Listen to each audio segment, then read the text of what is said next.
90% of people hate buying a car. You wanna know why? Because dealerships lack empathy. Let's talk about it. This pisses me off, but we need to talk about it. There is a disconnect between the dealership and the consumer when it comes to the buying process, to the point where dealerships are just out to blame consumers for their problems and their woes rather than trying to find ways to fix it. Let's talk about it. If you work at a dealership, 90% of people, this is not a made up stat, you can go look it up, hate buying a car. Not dislike, this is the only thing that I can find that people hate more is going to the DMV. That's a problem, and that's one of the many reasons why I left the car industry. And I know what the salespeople are gonna say in the comments because I try to say it all the time, but I don't really care, but I'll address it right now. I did not leave the car industry because those who can't teach or you couldn't make it in the car industry. I left the car industry with my last year, 2023, making $240,000 a year. I did not leave because of the money. I was doing great on the money. I left because work-life balance sucks. Working 60 to 75 hours a week is not something that is sustainable when you want to have a family and have a life. And I'm sorry, I was sick of everybody hating what I did. 90% of people hate buying a car. When I had to go introduce myself and explain what I did, I just said I worked in finance because I was ashamed to say I worked as a finance manager. Maybe that's crazy. Maybe some people are like, you should be happy you worked at this. You make a lot of money, but I'm selling $10,000 warranty packages on an old man on a Subaru that I know for a fact that car is not going to break down and he's never going to get the value out of it. And I get it. That's a salesperson's life. They're trying to sell something at the maximum profit. And I want to make sure I'm very abundantly clear. And this is where the empathy comes in.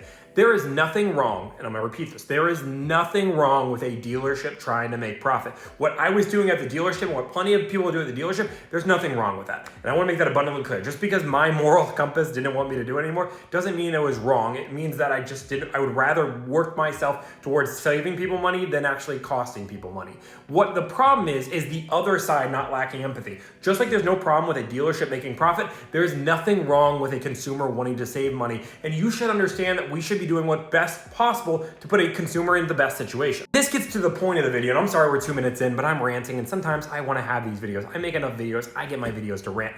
But so many salespeople have commented on the video that I did on Russ, where Russ said the best way to negotiate is payment, not out the door. And he's talking about this crazy convoluted way that if you reverse the out the door payment to your payment term, interest rate, and cash down, you can then get to the exact payment, and a dealership is then going to have more empathy because you're a payment buyer versus a cash buyer. From somebody who's penciled deals, this is all BS. This is not going to help you. And as long as you treat dealerships with respect, they're going to work with you either way, especially if you're willing to finance, but you just care about the out the door number. It's a convoluted way. But the thing that I have a problem with is dealership, all these salespeople on here say, Tommy, all you have to do is make sure you're strict about the term, all the numbers, the term, the interest rate, the payment. As long as you do that, you're fine. But what salespeople fail to realize, and again, empathy and making sure people are getting screwed over, but also empathy and understanding that the person on the other side of the desk, your consumer right over there, is about to spend $30, $40, $50, $100,000. They're making the second biggest purchase of their life. And surprise, surprise, it is an emotional decision. And when emotions come into play, it is hard for you to say, when the salesperson on the other side says,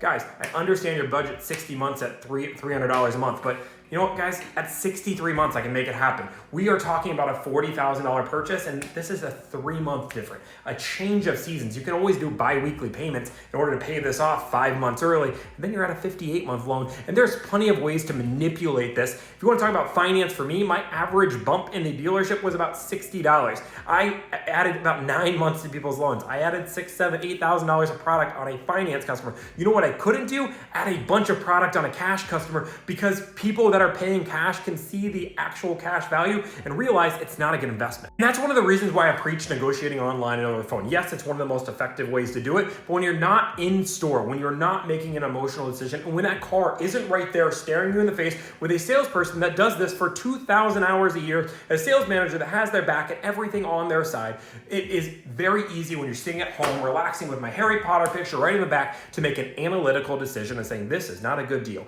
But in the moment, people make bad decisions. That is what happens when you're making an emotional decision. And as a salesperson's job, your job is to convince somebody to buy. If you cannot bump people on monthly payment, if you cannot bump people on term, and you just order take, you will not have a job. I'm sorry, especially in a commissions environment. Maybe there's some dealerships that are just order takers, but realistically, they are still trying to bump people. But salespeople are successful, and the most successful ones bump people all the time. They come in with a payment. It doesn't matter how firm you are or if you have Car Edge's cheat sheet and you're saying everything. The point is, it is your job to bump people. And I promise you, these best salespeople in the world are better negotiators than most people out there. If you're a salesperson out there, you might sell some more cars this way, but have some damn empathy. Understand that this is a big decision. If somebody needs to think about it, we shouldn't be pressuring them into do this. Yes, you can try to convince them to buy and you can try to overcome their objections, but you should highly encourage. When I have people sign up for my products, when they do the interview with me, one of the things that I have a rule is I don't allow anybody to sign up on the call. I let them know that they have as much time to think about it because there is no rush to sign up for me. You can sign up today, tomorrow, next month, next year. I'm still gonna be here.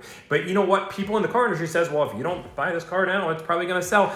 Acting as if there isn't 400 other of those cars available. And yes, there's some cars, maybe some very rare examples, but 95% of the time we can always find another car. And it's your job to get somebody to buy in that moment. But we need to find a better way. And I don't know what that better way is. I know it's not direct to consumer because people are gonna pay more. And it's not Tesla's model, which is that direct to consumer. And it's not non-negotiation dealerships because everybody's just overpaying. I like the idea of negotiating. I think that's important. I think consumers win and dealerships win when we negotiate. But what I don't like is when salespeople are blaming consumers, saying that this is the reason why everything is bad. And just to answer the question as easy as I can, to make it simple, because the reason why I'm talking about this is this stupid Russ flip-flops video that every salesperson has an opinion on, but every consumer has an opinion on, which is if you are a salesperson, if you're a salesperson and I'm your consumer, what would you rather have negotiating? Would you rather have somebody that's on payment or a cash out the door buyer? I'll wait because we both know the answer. It is easier and you're going to make more money as a commission salesperson if you are negotiating with a payment buyer, not a cash buyer. And I can tell you as somebody that worked in finance for 6 years, that ran $3,000 a copy, I ran over $3,000 a car total. But when I worked in a finance deal, I was running over $4,500 a car. When I worked a cash deal, I was running like $1,800, $1,900 a car. I ran half the amount of money when a customer was paying cash because it's hard to sell $10,000 worth of product when they are paying cash, not financing. When you can just say, you know what, it's only 9 months more and an extra $100 a month, and they're not doing the math in their head. And you might say, Tommy, they just gotta do the math. But guess what? When you're making an emotional decision and logic, again, you're a salesperson, your job is to avoid them from doing the math and just saying, guys, it's a monthly budget. That's all that matters. It doesn't matter about the out-the-door cost. It matters about the monthly budget. People don't remember, and one of the lines my finance director said all the time is people don't remember the amount they bought the car for 5 years. But what they do remember is their monthly payment. And that is a line that strikes hard with me. People don't remember the out-the-door price. They remember the monthly payment. So when you focus on the monthly payment, you get more money. You make more money as a dealership. That's why we want you to finance. That's why the dealership wants you to finance so badly, because it's more profitable for them. And again, nothing wrong with that. But if we're consumers trying to get the best possible deal, and we're being honest with all of ourselves, the best way to get a deal is to focus on the out the door number, even if you're financing. This is an 8-minute video. This is me ranting. I don't care. If you guys don't like it, don't watch it. It doesn't bother me. But thank you guys so much if you did get to 8 minutes through this video. I appreciate all the support. If you guys want to see some of the deals I'm negotiating, go to my Instagram. I post a new picture every single day of a deal I close. Go to my comments if you guys want to see more like this. I appreciate you listening to me rant. Thank you and have a great day.